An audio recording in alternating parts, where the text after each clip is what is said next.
Pikmin 2 is the second Pikmin game, and it's slightly divisive. Some people don't like stuff such as the caves and have made modifications to the game that try to change some of its most polarizing aspects. But what if I liked Pikmin 2 and instead of playing a mod that flips the whole game on its head by doing stuff like adding green bulb orbs, I just wanted an enhanced version of Pikmin 2 because I like you the way you are? Well, Pikmin 2 Regrown is a relatively new mod released by Regrown, and it is basically a fully enhanced version of the original Pikmin 2, featuring several tweaks to level design and gameplay, new enemies, and new caves. As stated earlier, this is a mod mostly geared towards people that enjoyed the original Pikmin 2, so yeah, there's not going to be any radical changes like removing the caves. I jokingly said that someone should remake Pikmin 2 in the Pikmin 2 engine in my Pikmin Squared video, but this is basically what this is. The mod also has a focus on restoring some cut content from Pikmin 2 and a little bit from Pikmin 1. Pretty short intro because frankly there's not too much to introduce. It's basically Pikmin 2 Deluxe, and we will see a lot of the cool content this mod has as we play it. Also semi-unrelated, but Regrown, along with making this mod, also coined the term Dandori issue, which was even used by Nintendo themselves in a few social media posts. That's pretty insane. My new life goal now is to get Nintendo to crack a lost media joke on one of their socials. Anyways, before we begin, make sure to subscribe for high quality Pikmin videos weekly. The thumbnail of this video has been done by Meme Lord, who has done several other thumbnails for this channel as well. Be sure to follow them, links in the description and pinned comment. The tutorial isn't that different from the original game, and the story is the exact same as well. We have to explore PNF 404 as Captain Olimar with our trusty coworker Louie, and we need to collect treasures in order to repay our company's debts. Olimar drives about as good as I do when I haven't had a pint, and he ends up launching Louie off of the ship. And for the tutorial we have to rescue him and collect our first treasure.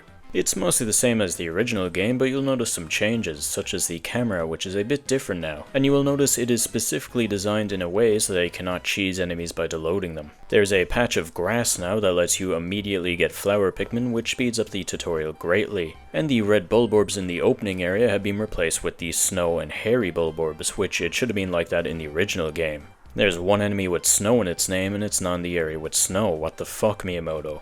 Finally, the unplayable mess that was the original Pikmin 2 was fixed in this mod with one simple change. There is no longer a hole in Louie's icon. I'm also playing on the newest version of this mod, which was released this year, and this makes some additional changes, such as these HD Pikmin icons.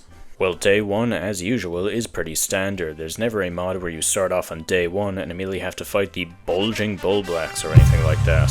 So yeah, it is pretty expected that it is normal. We gather up 20 red Pikmin, reunite the captains, and get the Duracell branded battery quickly enough. Thank you for playing Pikmin 2 Regrown. Please report any bugs or issues to Regrown on Twitter. What? Oh yeah, I'd like to report a bug. We call it Zitter now, not Twitter.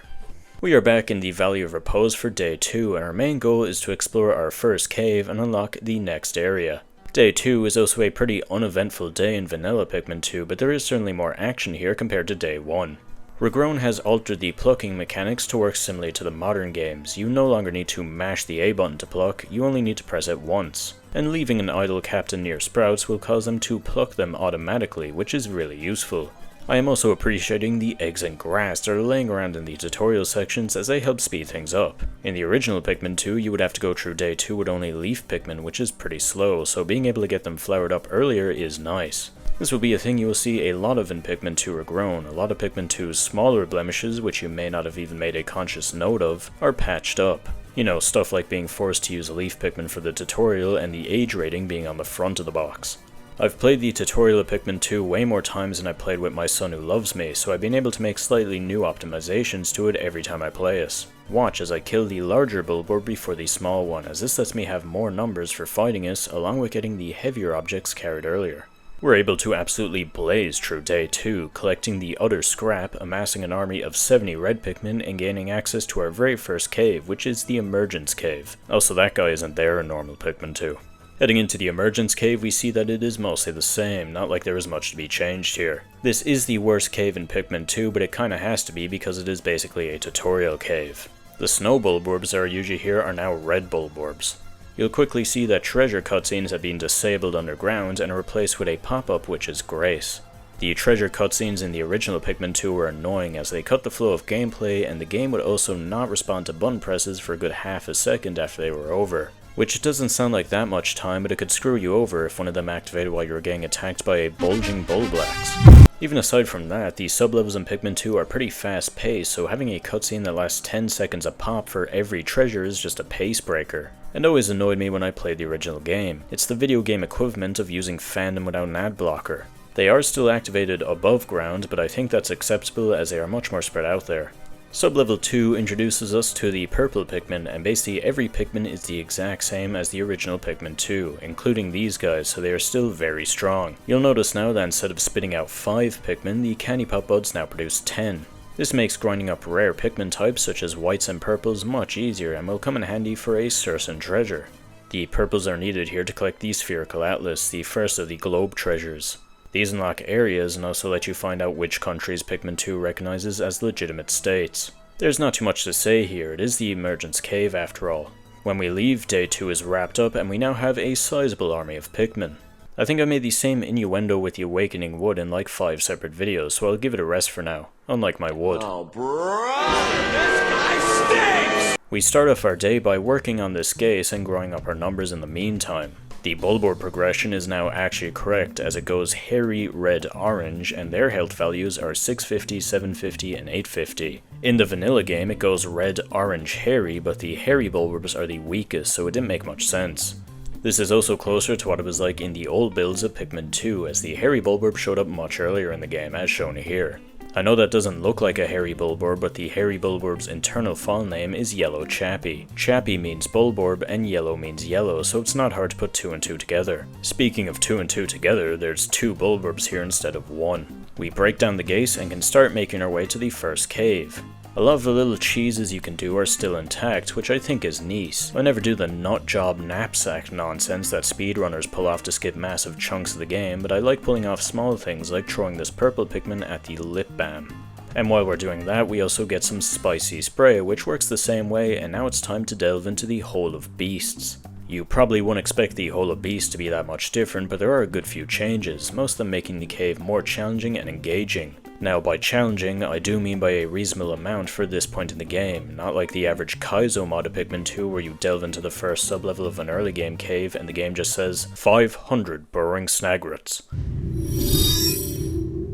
There's a few extra enemies plopped in now, such as this cloaking burrowness on the first floor, and then on the next floor there are a few dwarf red Bulborbs. Usually you just use reds here and win, but the dwarf Bulborbs make the floor more engaging. I yet again have to compliment the removal of the treasure cutscenes. It makes the early game caves much more fun as they have a snappy pace and not having interruptions that meddle with that are nice. Heading into sub-level 3 we get a rest floor, and if you are an attentive, smart, and wise viewer, you would have noticed that floors 2 and 3 were swapped from the original game. It makes more sense for the rest point to be halfway through instead of on the second floor. In the original game you do one floor fighting a few shear grubs and then you get a break. A break from fucking what? Didn't really pay much attention to it in the original game, but the change here makes sense. The rest of the Hole of Beasts is pretty typical. There's some additional enemies on floor 4, and for the final floor we get a fight with the Empress Bulblax, who is the same. Power-up treasures do keep their cutscenes, but the cutscenes do explain what the power-up does, so it makes sense for them to be turned on. Just like how the love tester originally checked if you were turned on, and in this game helps us detect nearby treasures. Most of the changes made to the Hole of Beasts were simple, but it made for a whole lot of fun. Oh brother! Then next up is the White Flower Garden, where we get white Pikmin from white flowers. The subtle meaning behind the name of this cave flew over most players' heads. There's a Bulborb instead of a burrow in it blocking it, which makes sense because he is a bigger, stronger enemy, and the weight of the cardboard bag has also been adjusted for inflation. The White Flower Garden strays pretty closely to the original. There are a few new enemies like some shearwigs on sub-level 1, but it's mostly the same. You'll notice while playing the caves that the cave music has been remixed for this mod, and I do like the remixes. They're pretty nice to listen to.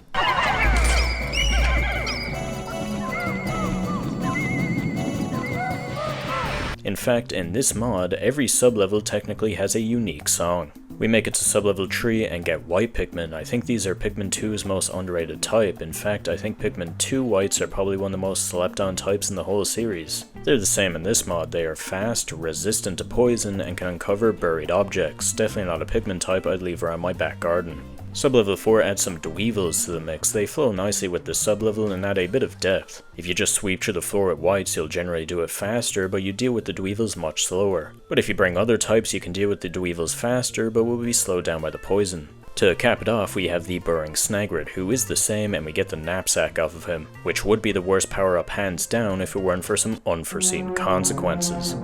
Now, up until this point, the game has been pretty traditional to the Pikmin 2 script, but now we'll see some more major changes that were made. Usually you would use your whites to break down a poison gate that would unlock the next area, but that gate is now electric.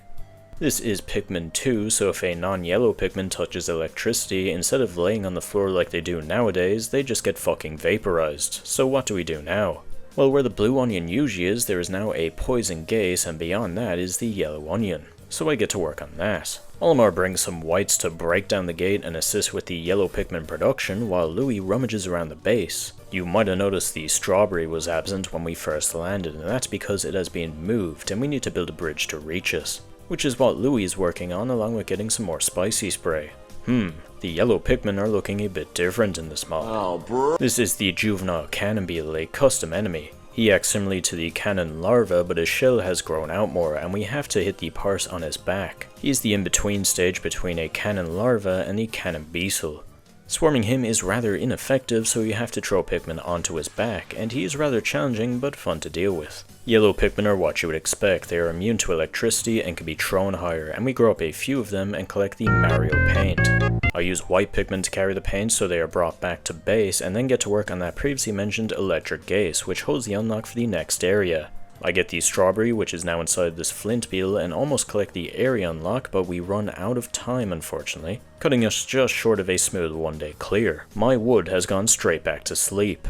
Heading back here on day 4, there isn't much to do, so we can have a fairly relaxed day, and we can also grow our Pikmin numbers up further. I collect the geographic projection, which we almost got yesterday, and this gives us access to the next area, the Perplexing Pool. It's also perplexing how good I am at Dandori, as I was able to collect not 1, not 3, not even 10, but 2 treasures today. This task would make any other Pikmin player faint in an instant, but thankfully I was able to manage. That's basically all I did for today. That might look like all you can do, but I did miss something because I was a bit hardwired on the usual Pikmin 2 script. So this day isn't actually as dull as it seems. We'll talk about that more when it's relevant though. Anyways, it's on to the next area, and you'll notice something different about the Perplexing Pool when we land.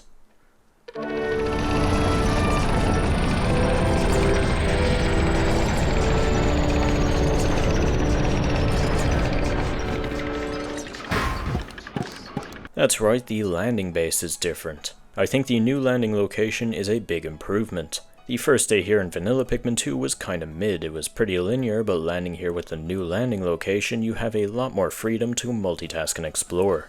You'll also notice a bullbear that is sleeping, just like in Pikmin 1. It's a nice way to have the bullbears here without them immediately hunting you down. If you think this means that there aren't free roam bullbears in this mod, think again. I get half my Pikmin to work on a bridge and harvesting some bitter spray, and send the other half to go explore the area, which is possible because of some changed collision. This gap here is no longer blocked. We can't see it just yet, but in this area and a few others, there are actually new sections of the map that we can access, so look forward to that. The enemy placements are also better compared to Vanilla, featuring more enemies and cool brawls, such as this one with a puffy blowhog and a bullbear family. After killing the whole family and their air conditioner, we get some buried treasure. Hooray! Then there's also this classic yellow Pikmin puzzle, and after collecting those 2 treasures along with a dose of bitter spray, I head over to the Citadel of Spiders. You enter the Citadel of Spiders via a hollowed out tree. Or should I say 3. And this is continued into the cave, as you can see the tree branches on the first floor. However, in Vanilla Pikmin 2, this gets dropped rather quickly in favor for a more concrete vibe. In this mod, however, the tree theming is kept up for a while with these remix sublevels. I think it's not cool that the cave sticks to the theming, but the remix sublevels are pretty fun, and I prefer them compared to the old ones, especially sublevel 3. Instead of being spread out concrete boxes, it takes place in this wide chaotic space, and it's a lot of fun, and it even has some new enemies like anode weevils and cloaking burrownets. There's actually a good few dweevils in this cave now, which makes sense. It is the Citadel of Spiders, but in Vanilla Pikmin 2 there weren't many spiders. Also, if I see any knuckleheads in the comment section saying, "Oh, there's actually no spiders here, spiders have 8 limbs, these guys only have 4. Yeah, you have 4 seconds to U-turn out of the comments before I ship 8 severed limbs to your home. You know what I meant. Speaking of spiders, we have the beady longlegs to cap off the floor. I think his HP has been buffed slightly, but he is still a bit slow and weak. I'm a bit mixed on this. I do prefer a fast and bulkier beady such as in Pikmin 1, but on the flip side this mod does utilize the beady much more compared to vanilla Pikmin 2. So him being weaker compared to the once-off fight in Pikmin 1 does make more sense here. I also can't hear the word spider anymore without thinking of this one time a few years ago, when I was on a bus and this family with a bunch of microplastic children that were all on screens at full volume. It was just a clutter of noise, and the most distinguishable thing was this educational video about spiders where the narrator said the word spider in the exact same overly excited tone. Spiders are certainly creepy crawlies. The redback spider is one of the more deadly ones. Spiders like him feature a red back and sharp shit my fangs. fucking pants. The beady longlegs gives us the key, which unlocks challenge mode, and it is worth noting that challenge mode has been altered here. Instead of needing to do the floors debtless in order to get the purple flower, you now need to collect all of the treasures, which is more in line with the side modes in the future games, such as Pikmin 3. This is a good change as the original challenge mode basically encouraged you to do the bare minimum in order to get the purple flower, whereas this one actually encourages you to interact with the level. I like the Citadel of Spider's new groove, definitely an improvement. Anyways, we're back onto the surface, and you may be thinking, if yellows were found in the Awakening Wood, will the blues be moved to the Perplexing Pool? If you were thinking that, give yourself a medal, because you are correct. I like the moved Pikmin positions. I always found the first day in the Perplexing Pool and that one section where you have to get the blues in the Awakening Wood kinda so I do prefer this, it's better paced. You access the blue Pikmin by doing the puzzle used to get into the shower room. I was a bit of a buffoon and put all my yellows onto the Glutton's kitchen gate, so I had to bring them all the way back over here, and I probably should have split them half and half. Because of that, we lost a pinch of time, and when we unlock the blues, we can't grow up too many of them due to this. Blues are exactly what you would expect. They can traverse through water and do things in water and do each other. Well anyways, we run out of time and didn't grow up too many blue Pikmin, but I decided to head straight back to the Perplexing Pool. Getting blues earlier also means that the game becomes fully open earlier as well, which I do like. It's not like way earlier, and it's not like Pikmin 2 didn't open up early enough originally, but it's still a nice change. The early bird gets the worm, or so I've been told. I did break down the gate to the Glutton's kitchen, so I decided to head there first thing when I landed. And the whole of the cave also has a different model. It's now a breadbug's hole. Cute. Not much has actually changed inside the Glutton's kitchen, but it was already a great cave, so I'm fine with that. We are in the mid-game now, so the caves are going to start getting harder, and this one is pretty challenging, but not anything too bad. The main gimmick is the breadbugs, who serve as a pseudo-time limit, and you want to grab the treasures before they take them away. Also, remember when I said that not all the bullbears would be asleep? Well, lo and behold. One part of Pikmin 2 I can't defend is this weird thing when you kill an enemy but they still carry out their animation. This guy took the Glutton in Glutton's kitchen too far. A good thing about being able to make more purples is that losing them doesn't sting too badly, but it still hurts. I don't save scum when I play Pikmin 2 because I think that actively makes the game less fun. So whenever I lost purples, the only thing I could do was blow my head off with a shotgun. But here they're frequent enough to where it still stings to lose them, but it's not the biggest deal either. After dealing with the bullbear floor, I start accidentally clip farming in sublevel 5.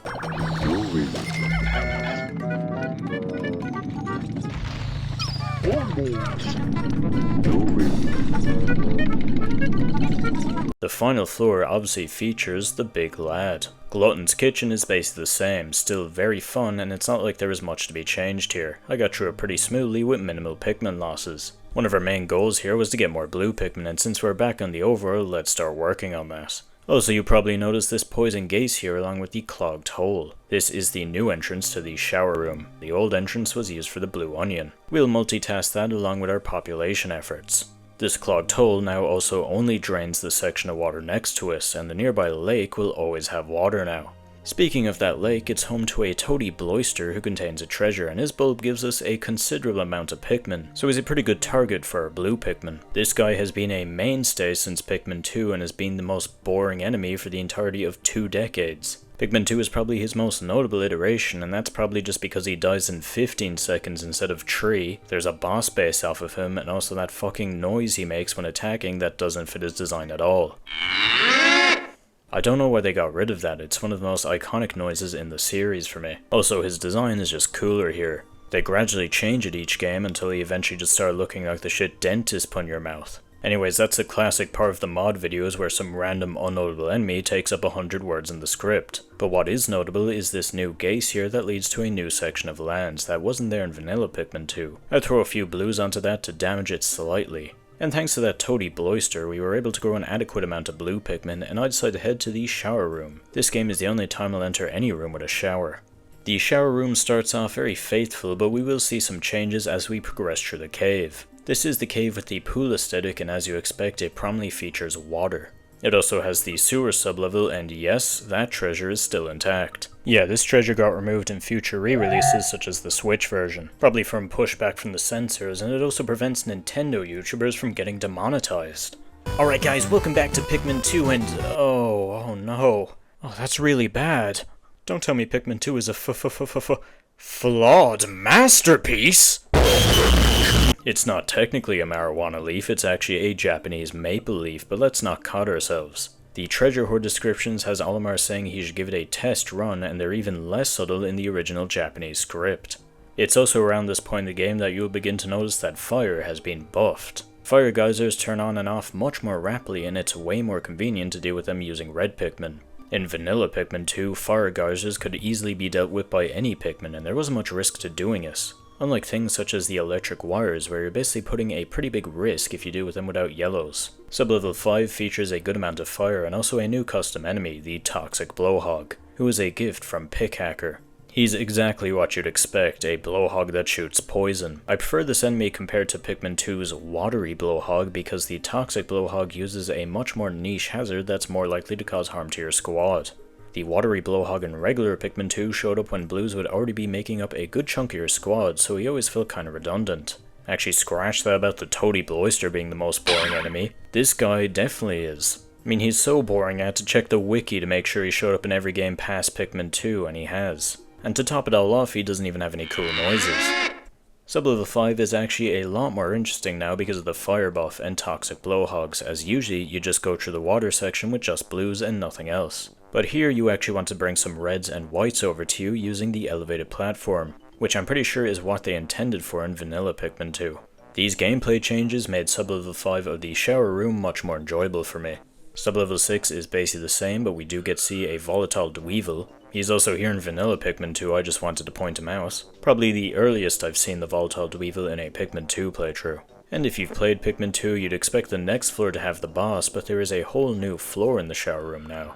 Starting off, there's a bunch of dwarf bullbears and dead ends, and one of them is geeked off the Pendulum. I didn't pay much notice, but if a dwarf bullbear is acting funny, that's one of the things you definitely should pay attention to. It was kind of glaringly obvious what would happen due to the other dwarf bullbears acting completely normally, but I didn't see the signs and got jump scared. I wasted a bitter spray because of this. The rest of this floor is a cramped pool featuring several jelly floats, a bulborb, a hermit crawmad, and a custom enemy, the Pearly Clamp from Pikmin 1, who is also a gift from Pickhacker. He works just as he did in Pikmin 1, you throw Pikmin at his pearl to damage it, but you have to whistle before the clam clamps down. I wonder how the Pikmin team came up with that name.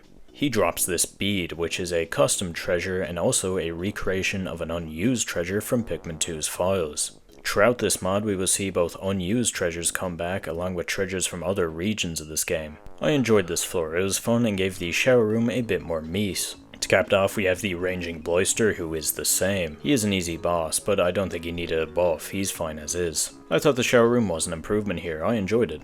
Anyways, we are back onto the overworld, and I decided to grow some more blues and also open up the other part of the map we saw earlier. Enemies that are set to spawn treasure will respawn indefinitely, so we can kill the toady bloister here and use them to quickly get 25 more blues. We start running low on time, so I pull out a full squad of blues and decide to use some spicy spray to speed up this case. Well, that was a waste. If you're wondering what is even past here, there's actually a brand new custom boss.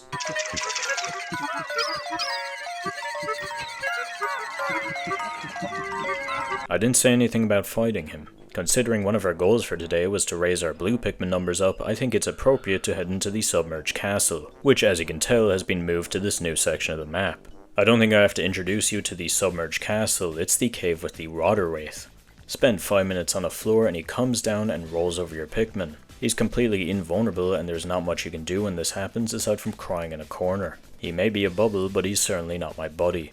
A few of you may have been concerned about the first floor due to the buffed fire geysers, but fret not, Bulbmen now show up a floor early.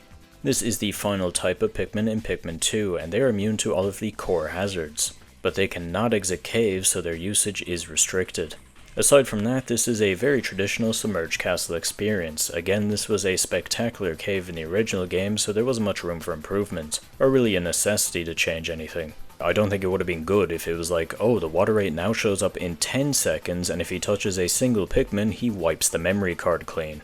The original cave is challenging, and the same is true here. I was able to get through it pretty smoothly and was fast enough to the point where I didn't run into the water wraith aside from the final floor, where you actually have to fight him. You get some purples through these candy pop buds and use them to make the water wraith vulnerable. This guy knows to chase us down through the sub-levels and roll over our Pikmin, but never thought to roll over the flowers that contain his only weakness. Is he stupid? This boss fight is more of a gag than anything. You kill him and then he just runs off until you actually kill him. He gives us the pluck phone, which is a really useful power-up that lets us uproot Pikmin sprouts using our whistle. Yeah, the Submerged castle is still really good, of course. And when we get back to the surface, we really don't have much time, so I just slap my blue Pikmin onto this gate until the timer counts down. Overall, that was a really good day in the Perplexing pool. We got our blue Pikmin population off to a steady start and also cleared 3 caves. Now it's between heading to the Awakening Wood or the Valley of Repose, and I decided to go with the Awakening Wood. I felt confident that I would be able to sweep it up in one day, and while our blue Pikmin numbers were up, I wanted to raise them up higher, and we wouldn't have as much of an opportunity to do that in the Valley of Repose, along with the caves there generally being more difficult, so I settled down here. Starting off the day, I get out 40 blues and 60 yellows. The 40 blues will work on increasing their numbers, and the 60 yellows will work on unlocking the Bulblax Kingdom. The good thing about the Pikmin being unlocked earlier is that you can just get straight to business when you land back in the Awakening Wood, and the area is a lot more open. Speaking of being a lot more open, well, I don't know why I ran off the edge, it just wasted time, but thankfully it shows us this part of the map. In Vanilla Pikmin 2, this section is fucking useless. It leads you up to the Bulblax Kingdom, which you need yellows to fully access, but when you come back here with yellows, you will probably be more focused on unlocking blue Pikmin, and blues can just unlock a much faster path to the Bulblax Kingdom. However, now that you unlock yellows in the Awakening Wood, you can actually use this section of the map to access the Bulblax Kingdom earlier. On day 4, instead of dawdling around only collecting 2 treasures, I actually could have gone to the Bulblax Kingdom and completed it. So this area is definitely a lot more open in this mod. And with all this talk about the Bulblax Kingdom, we might as well head in, as we've opened up the entrance and grown up a good few blue Pikmin. With the name Bulblax Kingdom, you'd expect this cave to have several bulb orbs, but in Vanilla Pikmin 2, it was just a whole lot of orange with occasional explosions. Is this supposed to be the Bulblax Kingdom or Northern Ireland? Well, in Pikmin 2 Regrown, this cave has received a complete renovation. The sublevels have been shuffled and basically all of them have had changes made to them. Starting off, we have the Dweevil floor, but there are also some dwarf bulborbs strewn about, and I do like this as they add a pinch of challenge and also allow you to use corpses to distract the Dweevils, allowing for quicker treasure collection here, and it adds a bit more depth to this floor. Sublevel 2 is basically the same as the original floor aside from its positioning and the fact that the orange bulborbs are now red. And after that, sublevel 3 is now the dark floor with the bomb rocks. Don't sleep on white Pikmin when you play Pikmin 2, they're the second best type and are really good at dodging traps and enemies with their quick speed. I'd actually say they are better than purples in good few scenarios, and floors like this are those scenarios. The only real changes made to this floor is that it's now only dwarf orange bulborbs, no big ones are here. If you pay attention, you'll notice that the dwarf spawned in on the odd-numbered sublevels tell us which big bulborb will be coming up on the next floor. As you can tell, we have to deal with orange bulborbs on this floor along with withering blowhogs. In Vanilla Pikmin 2, this floor wasn't exactly bad, but it was more whatever, just some withering blowhogs and female sheargrubs. So the only harm that could be done to your squad is them losing their flowers. Here though, the floor is a lot more fun. There's orange bulborbs who wake up a lot easier compared to regular bulborbs, so you now have to be a lot more wary around the withering blowhogs who can blow your Pikmin away and potentially cause havoc. Oh, and also there's Bulbmin here. I'm suffering from success here as I didn't lose any Pikmin, so I don't get Bulbmin. But the enemy himself adds a bit of pressure. It is the weakest free roamer, but it's still a free roamer, and can be quite stressful considering there's orange bulborbs about. Overall, this floor is definitely a lot more fun and challenging. Sublevel 5 is basically the same aside from these 2 dwarf bullbears lying about, making this already difficult floor harder. Definitely not a floor you would want to bring your full squad into. I already mentioned the remix themes and they are nice. I like how there's several renditions of the Bulblax Kingdom theme and they keep getting more dramatic the deeper you delve down.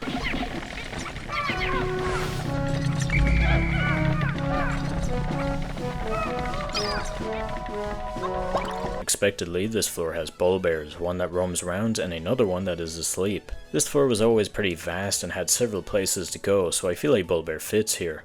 I almost forgot to bring the roaming one's corpse back, which would have been bad, but we did wipe the floor fast enough so he did not revive. And to cap things off, we have sub-level 7 with the Emperor Bulblax. I don't think I need to tell you that this guy was a joke here in the original Pikmin 2. The fight you had to do with him here was definitely the easiest boss fight in the entire game, as he just dies instantly, even if you don't use purples or even reds. The fire guys that before him put up more of a fight in vanilla Pikmin 2. However, in Pikmin 2 Regrown, the Emperor has received a buff and is now up to fighting form. He's obviously not as strong as he was in Pikmin 1 because that would be overkill, but he is now what you'd expect from a mid-game boss. He's challenging enough even with purples, and I had fun fighting him. I already liked the Bulblax Kingdom in vanilla Pikmin 2, but in this mod it's pretty peak. Definitely an S tier cave now. Back in the above ground, and all that's left to do here is to get the last above ground treasure and make our way to the Snagret hole. This requires building up these 2 bridges, and this mod also fixes the glitch where if you entered a cave, every bridge would have its health set to 0 and be built very quickly. I didn't even know this glitch existed until the Switch port of Pikmin 2 that fixed this. I always just assumed the bridges were supposed to be like that. This section is standard enough. I build the bridges, deal with the Snagret who is guarding his hole, and collect the treasure, which puts us at around 9,000 Pokos. The debt should be cleared after this cave, but we are far from done. The Snagret hole is pretty close to the original. We start off inside the tree, climb up to this birdhouse, and then jump out of it onto the outside world. That's still a fire intro to a cave. The first 2 floors are the same, not much to be changed anyways, but on the 3rd floor we see a custom enemy, the Burrowing Snarrow. This enemy has been mentioned in every mainline Pikmin game, yet he has never made an official appearance. His appearance in this game is based off of this pre-release screenshot which shows a grey Snagret, potentially the Snarrow. It also lines up with the Snarrow's description of not having a blue hue. Aside from that, the Snarrow is a bulkier Snagret mechanically and shows up alongside a Snagret in this floor, though the Snarrow is the one with the treasure. Simple custom enemy, but it works. The metal floors in this cave are also the same, but I think they should have done something like what they did with the Citadel of Spiders and made them more soil-like, as the metal never really fit with the rest of the cave. The only reason I can think of why it's metal is because it's around the depth the metal floors are in the White Flower Garden, but that's a pretty far reach. More of a nitpick than anything though. 6th floor features another Burrowing Snarrow who contains a treasure, and the final floor features the Pileated Snagret. I'm one of 5 people who like this boss. He hasn't been changed, not really a boss who needed a buff, and after that's done we have fully cleared the deaths.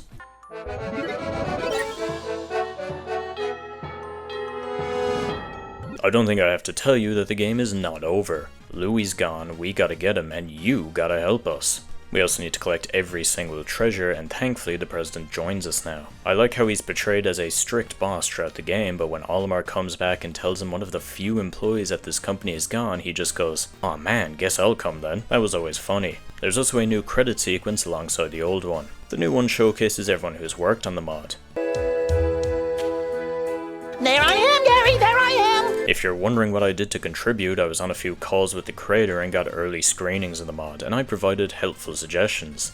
Yeah, this floor is really good, but I think 20 volatile Dweevils were really elevated to another level. Clearing the deaths unlocks the 4th and final area, along with also having the numbered spaces and the Piclopedia show up, so you know how many enemies there are. Look, Gary, there I am again! And speaking of the Piclopedia, all of the custom dialogue written for this mod is really well done and is in character. I like Olimar's dialogue on the Burrowing Snarrow about how its more aggressive attacking style reminds him of how he converses with the president. Anyways, I decide to head to the Valley of Repose today, and I get out a squad of blues, whites and purples for clearing up the overworld. I usually do a sweep through here before heading to any of the caves, and the overworld here is most the same with some key differences. First of all, there are some burgeoning spiderworts near the clogged hole, allowing you to hear a bit of music that was unused in the original Pikmin 2.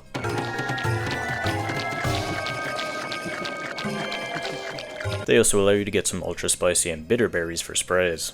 Almost all the puzzles here remain intact, and I'm able to work my way through them rather quickly. The cloaking baronets are all replaced with hairy bulborbs, which makes more sense thematically, and there are a few Dweevils thrown about. The biggest change is that this area now has 4 caves instead of 3, and you'll notice this new section will land near the crown.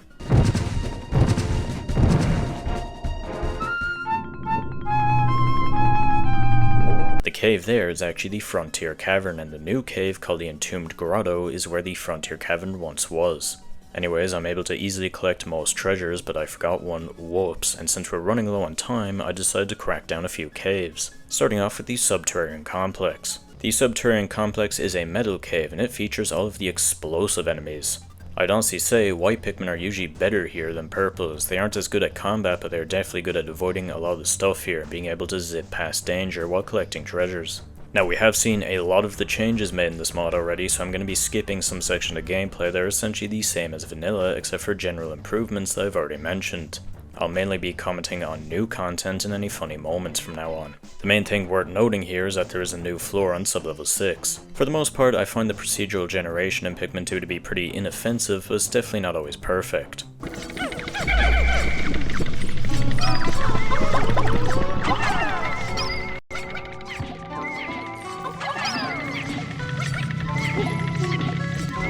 Yeah. This floor is alright, it features bombs, electricity, and falling boulders, so there's quite a lot of pressure here, especially with that groink. There is only one treasure here, and I think there should have been a second one. I can see you very easily cheesing the groink to fall off the ledge to essentially skip this entire floor. There is a clogged hole here to partially alleviate this, but I think it still could have done with a second treasure. Also, I don't know if this is a hot take or not, but I think the groinks are easier than most people make them out to be. In fact, I think bull bears are actually more threatening. Their attack is easy enough to avoid, and if it does land, unless it hits your whole squad, that one bullet usually kills around 3 to 5 Pikmin at tops. Obviously not saying he is easy, but a lot of people describe him like this. This man Makarov is fighting his own war and he has no rules, no boundaries. He doesn't flinch at torture, human trafficking, or genocide. It's also one of those character designs where you just take it with a straight face until you just look at us, like what the fuck even is this, how did they come up with us? Sublevel 7 is still the same, one of the more difficult ones, only commenting on this one just to inform you that the one Dweevil still runs off the edge here. Then on the next floor I proceed to act like a bumbling fool while trying to avoid a volatile Dweevil.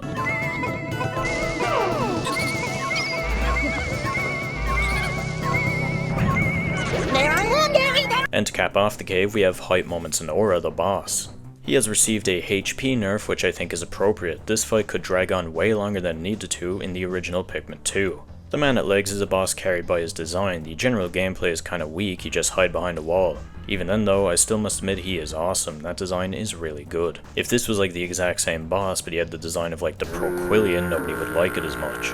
Anyways, that concludes the Subterranean Complex. It's still a really good cave. After that, I immediately headed down to the Frontier Cavern. If you are diligent enough, you can completely ignore the pillated Snagret by the entrance and just delve right in.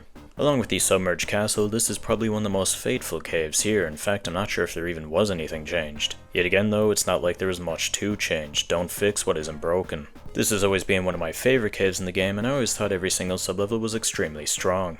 Traps get a lot of grief in this game, but I honestly never found them that troublesome, and they are frankly pretty rare, and in the cases where they do show up, I feel like they're utilized effectively. For instance, this floor is filled with falling boulders, which can be activated by swarming your squad around to avoid them, but you have to be careful with your movements as there are orange bulborbs scattered about. I always thought this was a clever floor. I got through the Frontier Cavern very smoothly and capped off the cave with the Empress Bulblax Refice. I think it would have been cooler if the Emperor was the one giving it. I mean, this was always a cool boss fight. It's nice to see the first boss come back with a really unique gimmick that changes up the whole fight. And it was also just pretty bizarre. Pikmin 2 kinda has unmatched creativity. After clearing up that cave, I went to collect the final treasure that I forgot, but we didn't have enough time, so we wrapped up the day with 2 caves done, and almost every treasure. And as you can tell, this treasure has been moved to where Louis crash lands. The next day I decided to head right back to the Valley of Repose and collect the Artichoke, along with growing up some Pikmin, which finally clears off the overworld here. After that I prepare up a squad and head straight to the Entombed Grotto, one of the custom caves in this mod. Like most of the other caves in the Valley of Repose, sublevel 1 starts us off with a relatively simple snow floor containing some hairy bulborbs. Along with that there's some sheer grubs and blowhogs, and the treasure here is one of those unused beads we saw in the shower room. New content is where you'll be seeing most of the custom treasures show up. After that we enter a kinda ice cavern, which is really neat, and the modeling is very well done here. The whole cave kinda has a dead aesthetic, which I mean literally, not as in it's bad. Not only is its name the Entombed Grotto, but you'll see a lot of dead and withering grass throughout the floors. I like this aesthetic, and I think it makes sense considering it takes place in the snow area. The first little ice cavern is easy enough, some more blowhogs and hairy bulborbs along with a juvenile cannonbeal containing treasure. However, the next sublevel is a little more formidable, featuring a good few cannonbeals and Corinian dirigibugs. Both of these are similar enough floors, but I found both of them enjoyable and like the cool theming. Then we get a cramped soil floor featuring water, a bread bug, dweevils, anode beetles, electric wires, water to what isn't in this floor. I got jump scared by a Wally hop and used a bitter spray, and then saw a bread bug engaging in a tug-of-war match with a dweevil.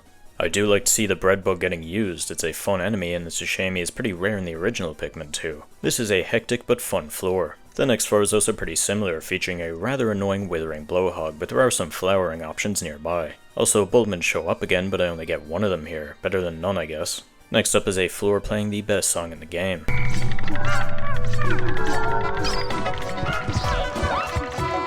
In vanilla Pikmin 2, this song only got used once, and by once I don't mean once in the story mode, no, I mean once in the entire game. So it is nice to hear it more. Just like the sublevel this song originally plays on, this is a flooded stump surrounded by water, and it's definitely the easiest of the stumps levels we'll be seeing. This one also has a second room with this ledge. Pretty fun floor, and after that we get a brief rest room with no treasure, though we get an additional 1 Bulbman. Now we are on to some withered grass floors. The treasure is inside of a dwarf bulborb, that's kinda strange. Never mind. It's a dick move from the game, but to balance it out slightly, nothing else in this floor is really that threatening at all. Also, his corpse made a funny face. Hopefully nothing falls out of the sky for sublevel 9. Alright. 2 burrowing snarrows are here, obviously not too difficult to deal with, but it is relatively challenging, and there is also an antenna beetle who we have to kill to get our treasure gauge working again. To cap things off, we have the final floor featuring an entirely custom boss. This is the Yusaba, and you might recognize him. He is actually an unused enemy from Pikmin 1, though we had very little in the files of that game aside from a model and a few animations of him flying off. This mod brings the Yusaba back to life with a fun interpretation of him. He is a flying elemental boss that moves around quite a bit. He has 2 attacks. The first one is that electrical rush you just witnessed, and because of that and the fact he is flying, you usually want to tackle him using yellows. However, this doesn't trivialize him, as his second attack is spitting out lingering fire on the floor. Both cues for his attacks are distinct but rather similar, so you can get baited pretty easily, though I don't think that is a bad thing. You can cause him to drop to the floor for a while by throwing enough Pikmin on him, giving you a chance to deal some solid damage. This fight is pretty challenging but also really fun, and he fits right at home in Pikmin 2. Definitely one of the highlights of this mod. He drops a Charizard card upon defeat, a fully custom treasure that doesn't have any origins in the files of Pikmin 2. Overall, I greatly enjoyed the Entombed grotto, and it does a great job of replicating the style of Pikmin 2's caves. With that, the Valley of Repose is fully complete, and we only have 2 areas left to finish, one more so than the other. The Perplexing pool is basically almost finished, and it makes sense to go there first, and we finally get to see that custom boss I teased earlier in the video.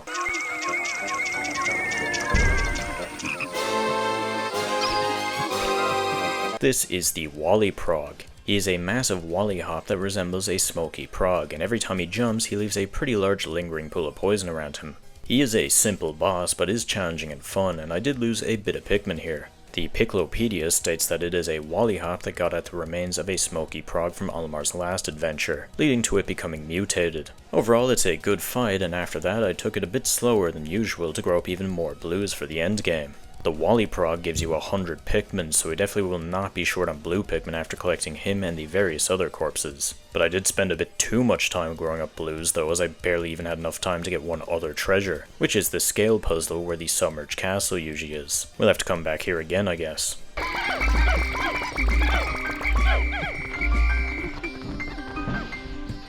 Oh well, look who rolled up.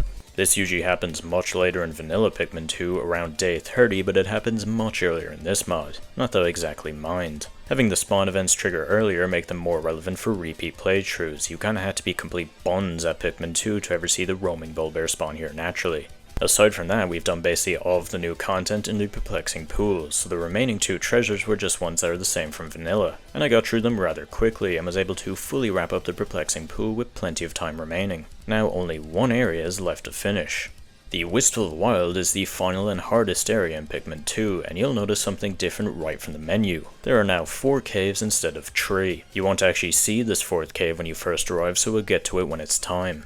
Another new thing is the new landing base. It's not as game-changing as the Perplexing Pool's new one, but I found myself slowly preferring this to the old one. And if you couldn't tell by me pulling out 100 purples, it's time.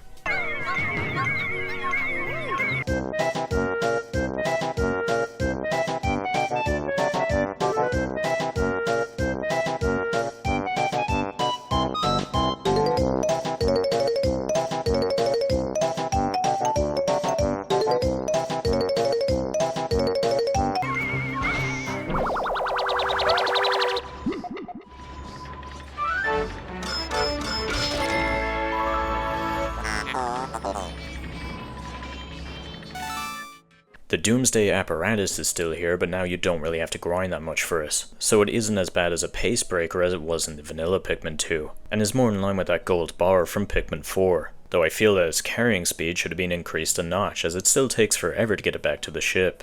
There is also a violet candy pop button in this area for an additional 10 purples. After that, I get out a squad, plop my yellows onto this electric fence, and focus on scouring through the area. As you probably saw in that montage, I beat a good few enemies to death with my bare fist during the Doomsday apparatus downtime, so there's not too much pressure here in this early part of the map.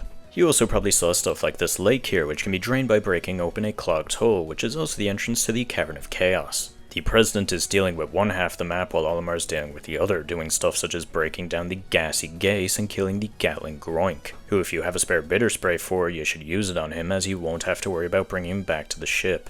This section here is also substantially easier, as instead of tree creeping chrysanthemums and a withering blowhog, it's just a Mamuta and 2 Dweevils, and we get our second treasure here. The whites are going to have a quick scan around here, actually no they aren't, and the day is coming to an end, so I quickly delve into the Cavern of Chaos. Just like the Bulblax Kingdom, the Cavern of Chaos has had its floors shuffle around, which gives it a better difficulty progression in my opinion. Sublevel 3 is now the first sublevel, and it works as a good intro. Remember those pop-ups they would put in Nintendo games telling you to take a break? Having the first floor of the Cavern of Chaos in vanilla Pikmin 2 beat this was essentially that, but actually effective.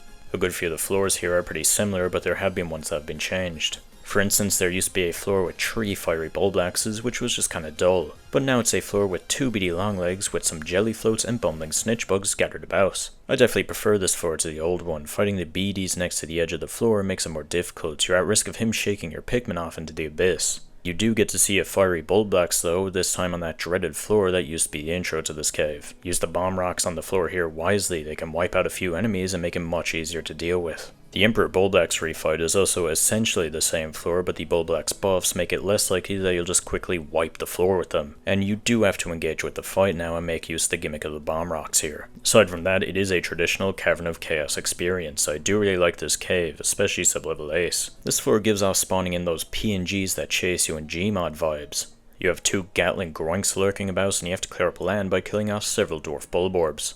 I always thought this was a fun and inventive floor. To cap it off, we have the segmented Crobster fight, and the only real difference here is that his treasure is back to having a 666 price tag, just like the Japanese version of the game. This is also the Gamecube version of Pikmin 2, so it goes without saying it doesn't have the stupid neutered dialogue from the Switch version, because as we all know, Pikmin 2 was just one of the edgiest games ever made, throwing around vile terminology such as slackers and love, which were thankfully scrubbed clean in the Switch release. Well, it's the next day in the Wistful Wild, and I decided to focus on wrapping up the overworld. You also now have the choice of breaking down a poison wall or a fire wall to access this section of the map. I chose fire. With the move starting base, you get this nice little arena for the new beady longlegs fight, which is nice, and the overall area feels a bit less empty now. This place is also where the entrance to the Hall of Heroes now is. It's not too difficult to sweep up the Wistful Wild, but I was slightly sluggish and also got pranked by this red leaf that blends in really well with the map. You might also recognize this as the treasure that replaces the Abriel Frippery in the European release and future re-releases of Pikmin 2. Anyways, now that all the overworld treasures are done, it's time for the caves. The Hall of Heroes is called that, or something very similar in every language except Italian. The Grave of Heroes. Damn! As the caves get harder and utilize more hazards, especially water, I always naturally found myself using less and less purples, which I always thought was interesting. This cave is basically a boss rush and is pretty faithful to the original, but there are some new floors. Sublevel 4 is now a refight with the Uspa, and it is a fun boss, so I'm happy we do get to fight it again. You have to clear up some withering blowhogs and then fight the Uspa in a more condensed space, and I had fun. Sublevel 4 is usually a pileated Snagret refight with some burrowing Snagrets next to us. To make space for the Uspa floor, these Snagrets were dumped into floor 1 and 2. Sublevel 1 has 2 burrowing Snarrows, and I like this floor, the Snarrows fit here. It also replaces the usual grass with some withered grass, which is a nice aesthetic. On the contrary, I wasn't the biggest fan of Sublevel 2, which is the same as the original Hall of Heroes but with a pileated Snagret thrown in. It's kind of a hullabaloo, so much so that I had to reset as the Snagret didn't even spawn the first time I got here, which isn't very good. Sublevel 2 is already kind of a forgettable floor and looks pretty identical to Sublevel 3, so I would have preferred if they just had the old pileated Snagret fight for Sublevel 2. The pileated Snagret doesn't really work here, as you can lead him away from the rest of the floor and basically just ignore the entire sublevel, and most of the area is just way too cramped for him. Aside from that, there hasn't been much change to the Hall of Heroes. There is a Pearly Clamp on sublevel 6 now, which is cool.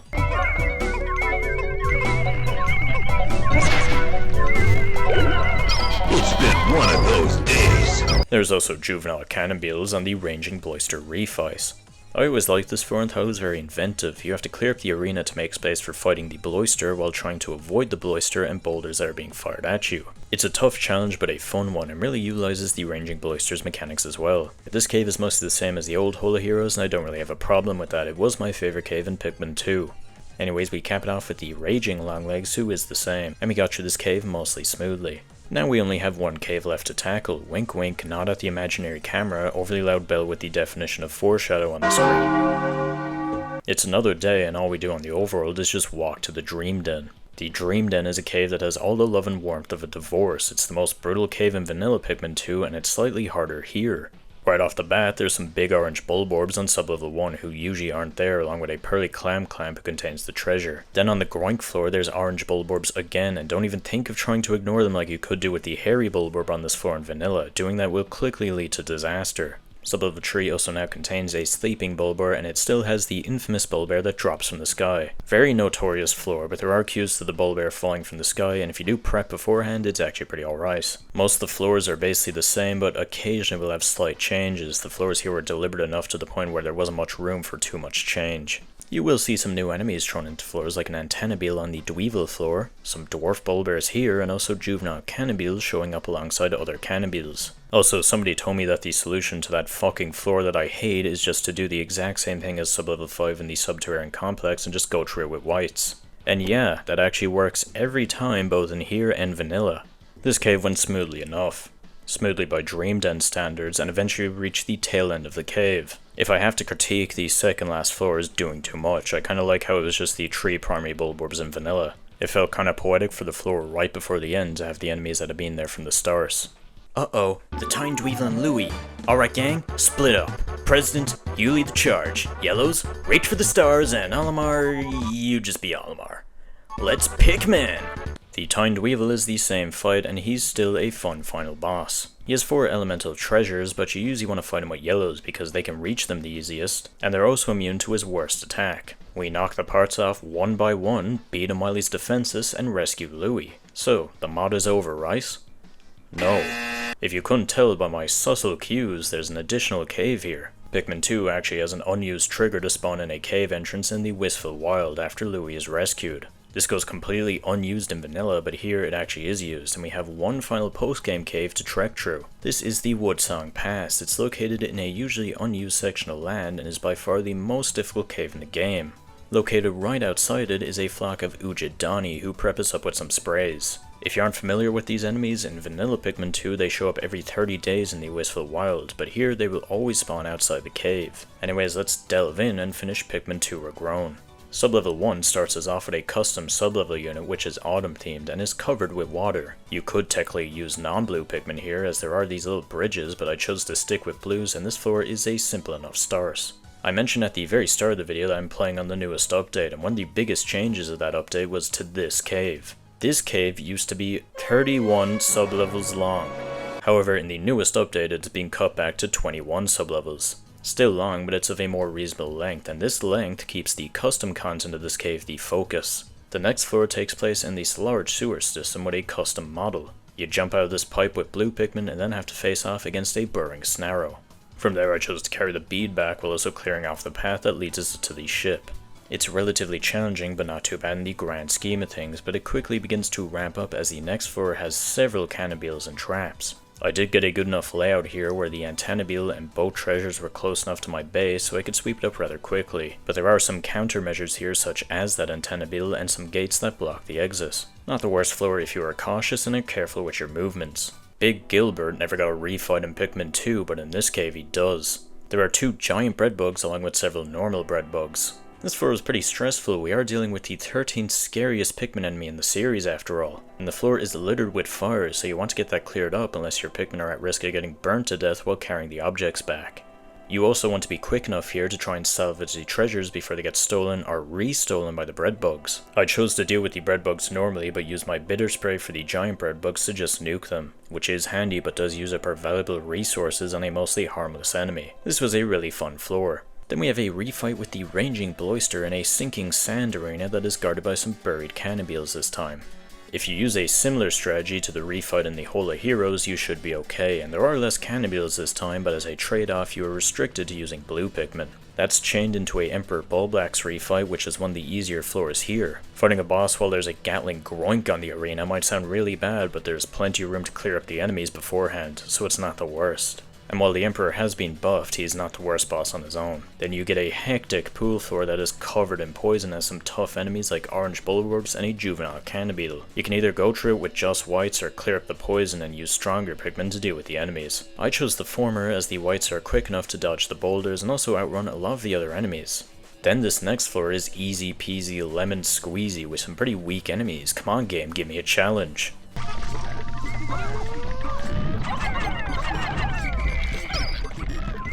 Bitch. Okay, I take it back. This is the sublevel where I decided to take a break from recording, and I think you can tell why. It's pretty chaotic. It's not the worst, but I will say that having a bullbear drop from the sky is definitely overkill, considering there is already a bullbear here, along with several careening dirigibugs, a buried cannonball that's on a pedestal, and volatile dweevils that drop from dead ends. There's also a floor 2 sublevels from now where the entire gimmick is that a bullbear drops from the sky, so I don't think there needed to be one here. Aside from that though, this is a more challenging version of Dream Den sublevel 2, and I did mostly enjoy it. Next up we have a custom boss, the Man of War. This is the man at legs, but instead of shooting out bullets, he shoots out water pellets. These aren't as harmful to your Pikmin as they aren't insta-kill, but your captain can get stun-locked by them. So this guy's kind of the opposite of the man at legs, where your main priority should be having your captain dodge the bullets instead of your Pikmin. After your captain's done avoiding the bullets, you should just whistle any distressed Pikmin. There isn't anywhere to see cover, so you do have to avoid the bullets, and the arena is absolutely littered in fires, so you can't really cheese the fight with blue Pikmin. You do want to clear up the arena if the blowhogs are there before fighting him, which I definitely did. This is a fun boss, I actually like him more than the standard man at legs. Then we have that bullbear floor I mentioned earlier. This one is actually more fair than the one in the original game, as it is glaringly obvious what is going to happen here, and the bullbear is the sole tress. If you prepare for the bullbear beforehand, you should be able to do this one easily. I was able to do it deathless, and it was a fun challenge.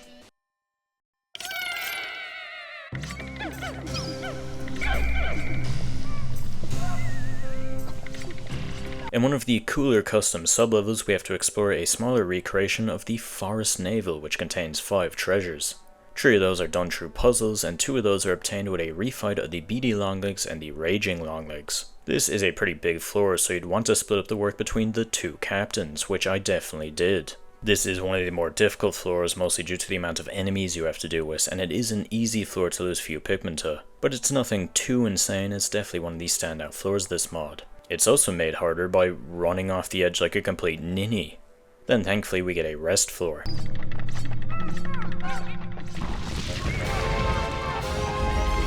Never mind, we don't. I don't know why there's rest floor music playing other than to prank you, but this is actually a pileated Snagret refight with a few burrowing snarrows in the arena as well, which you can ignore if you are cautious. This takes place in the Emperor Bulblax's arena, so there is also this puzzle here. I also like the custom texturing, it looks pleasant with the orange plants and orange bird. You get the actual rest floor straight afterwards, and this one gives you some Bulbmin and a good few candy pop buds. Then we get a pool floor with most of the aquatic enemies in this game. I thought I was being really clever and sneaky by ignoring this jelly float and booking it with the treasure.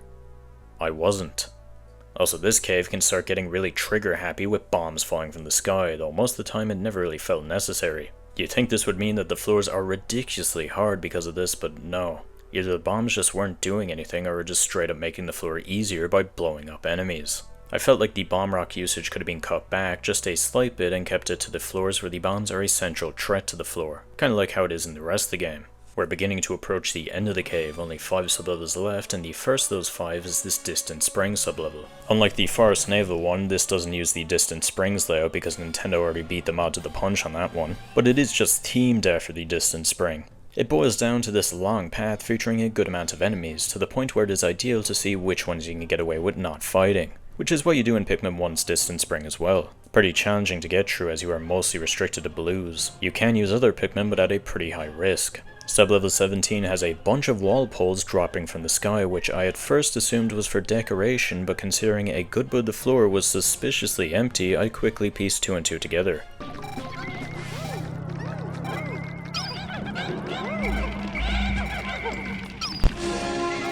bitch! Yeah, you use the wall pose to harmlessly trigger the enemies that are dropped from the floor while collecting objects. Pretty clever. The rest of the floor is the little sewer section from sub-level 2 of the Submerged castle. Next up is a floor that contains basically every bulb orb in the game along with a groink, but the only treasure here is inside of a sleeping bull bear. They probably should have put a second treasure in here, maybe inside the groin, because once you get this one treasure, it's very easy to cheese the rest of the floor. We get another custom boss for sub-level 19, the Hollowed Crobster. This guy has an electric claw, leaves lingering poison as he rolls, drops several bomb rocks and occasionally volatile dweevils when he crashes into something, and you also have to avoid 2 jelly floats for the entirety of the fight. Now with it laid out like that, you might be thinking that the devs lost their fucking minds and that this would be a completely unfair fight. But this fight actually sounds a lot worse than it actually is, and is balanced by the Hollowed Crobster being vulnerable for much longer compared to the Segmented Crobster. In practice, this is actually one of the best boss fights in the game, and you are given plenty of room to avoid stuff like the bombs, and micromanaging the jelly floats is a fun challenge. I greatly enjoyed this fight, and this guy is another highlight of the mod. The second last floor is the Submerged castle in a can. It's basically all 5 floors condensed into one and has 3 water rates. You can kill them, but I'd mainly recommend just neutralizing them, as chasing after him can be risky, and they pose 0 threats when they don't have their rollers anyways. This place is pretty massive, and the main strategy I used was finding and killing the antenna beetle to get access to the treasure gauge. Then from there, work on locating the treasure, killing any enemies that would be in the way, while also dealing with the rates. After that, you get a fully custom treasure, and one of the more eerie ones at that.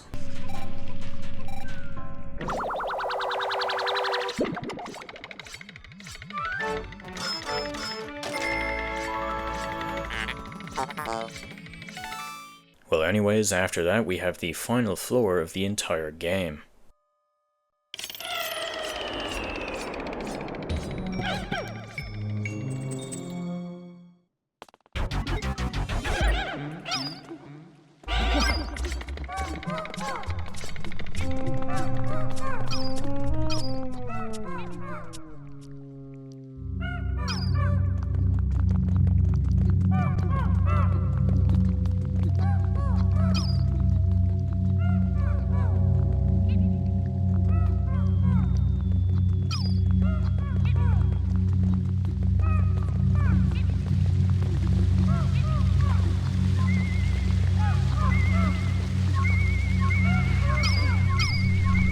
This is the final secret boss of Pikmin 2 Regrown. He doesn't have a name and doesn't show up in the Piccolopedia after defeat. Behind him is a chart showing the evolution of the Wraiths, and we can only assume that this guy is working on becoming the Plasm Wraith. He is harmless and can kill Pikmin, and on death he drops a rather familiar cube. It's a very thematic and memorable end to Pikmin 2 Regrown, and when we exit the cave, the game is finished.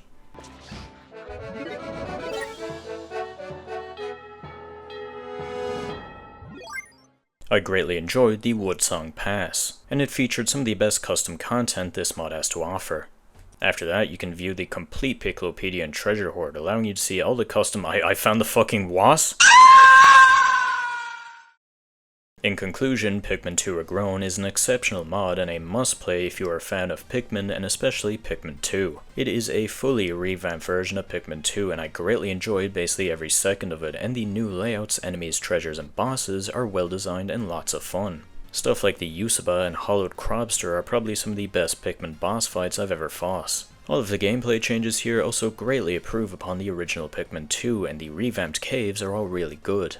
And the mod also knows when to not fix what isn't broken. I would highly recommend you play this mod, it is really fun. Anyways, if you enjoyed this video, make sure to subscribe for high quality Pikmin videos weekly, and the next Pikmin mod we'll be playing might be a bit more difficult.